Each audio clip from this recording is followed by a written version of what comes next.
Hey there, everybody. I hope you're all doing well. I am here to do a video that I was requested to do. Somebody said, if I've got the time, can I please elaborate more on how you take a negativity shower? So, a little while ago, I posted about taking a negativity bath to get rid of all the negativity, whether that's just in your mind, whether you feel like you're surrounded by negativity, you're struggling with it on any level in your life. And I had briefly mentioned that there was a negativity shower that you could take if you don't have a bath. When we were looking at the bath, I said, remember to pull out the plug very mindfully, making sure that you are imagining everything draining away with the spiral, that it's leaving your life. You've soaked yourself in the salt, it's purified, and now it's going down the drain. So I've been asked to elaborate on how you take a negativity shower. Very much the same principle, very easy to do. And I'm also going to just talk a little bit about Epsom salts. If you're not sure what Epsom salts are, it's magnesium sulfate. This is something that is very useful in taking any kind of bath. It's wonderful for sportsmen, anybody who's really had a lot of energy exerted in terms of their muscles, whether you've had an injury, whether you've gymmed too hard, whatever the case is. This magnesium sulfate has the ability to absorb through the skin, and it helps especially with muscle tension, aches and pains in the shoulder area, the neck, and around the head here. So if you suffer from migraines or anything like that, excellent to use magnesium sulfate. Literally, then you would probably have to soak in a bath and put your head into the bath with just your face sticking out so that the magnesium sulfate can absorb into the skin, but not only the skin, into the muscles as well. It really soaks well into the muscles, it relaxes the muscles, it's great for swollen feet. If you have a shortage of magnesium in your body as well, or you battle to absorb magnesium, it's wonderful. It's very good for skin irritations or skin problems of all sorts, any ailments with your feet. Even if you do battle with foot odor, things like this, Epsom salts can be hugely beneficial. All right. The other thing that you can do is make your own bath salts, which is very helpful, or make your own shower salts. So, what I mean by shower salts is to put them in something that's going to make it easy to apply to the body. When we make bath salts, we often will I'll make my own. So, I make sea salt that is coarse salt, and I mix that 50% and 50% magnesium sulfate so that I have a nice mix of the two. I then add any essential oils or fresh herbs, which eventually will be dried herbs, but you can add dried herbs as well. As a side note, dried herbs are much more potent than fresh herbs. All right, but it's nice to get things like lavender flowers that you put in to calm the mind, chamomile, whatever you want to put in there. Rose geranium's lovely for bath salts. And then, if you're going to take the shower, what you would do then is probably put some Epsom salts into a base that is something like a aqueous cream or something like that. All right, it doesn't have to be a lot. You can put some coarse salt in too if you like. So you mix it up. You are going to have to use it relatively quickly.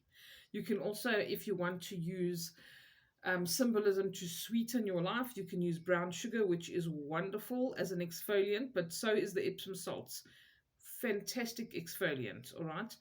And so you can actually put this on your body, rub your body with, again, being mindful of cleansing it, absorbing the salt being all around you and protecting your body, and then you're rinsing it off. So it's the same principle as pulling the plug.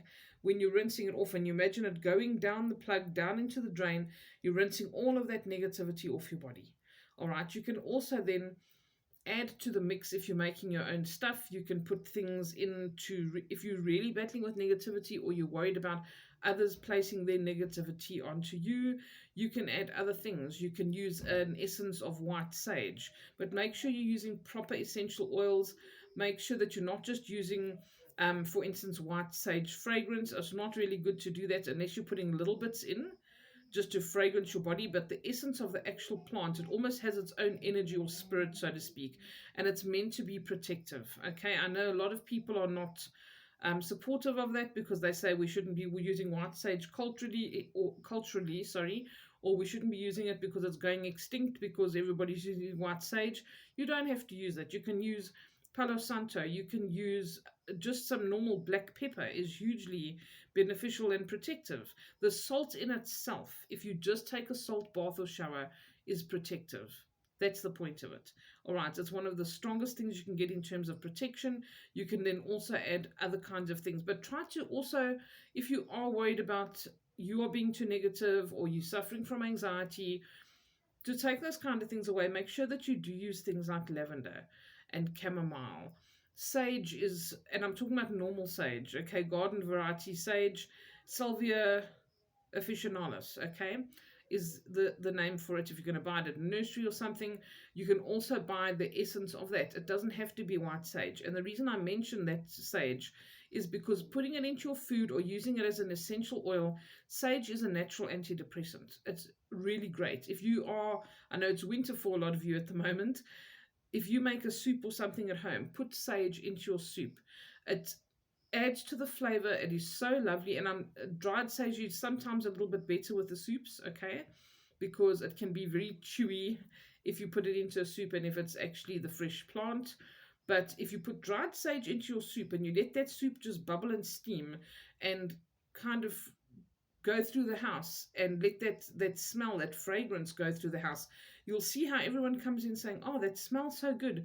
And you'll see the whole demeanor of the house change if everybody's been tense. It's a really good way to kind of infiltrate your house with something that's antidepressant, is going to lift people's moods. You can use things like orange or any citrus, tangerine, that also lift your mood if you're feeling really down. All right, have a look into some essential oils. I do try to cover at least one essential oil or plant every week as we go through it. Usually on a Thursday or Friday, I try to do the post where I do one crystal and one plant so we can learn something every week, something new. And I'd like to do more of these videos. That's why I've got Casey to help me with some of the admin. So I'd like to impart some of that knowledge, share what I can with you. You can always comment and share anything that you have to contribute, and so on. We can all learn. So skin problems, as a foot soak, it's excellent to use magnesium sulfate or Epsom salts, as I've mentioned. Soak the feet, and it's much easier to exfoliate after that. And you can always use Epsom salts just in your hand as an exfoliant. Like I mentioned, mix it into some aqueous cream or something. If you're doing your feet, that's wonderful.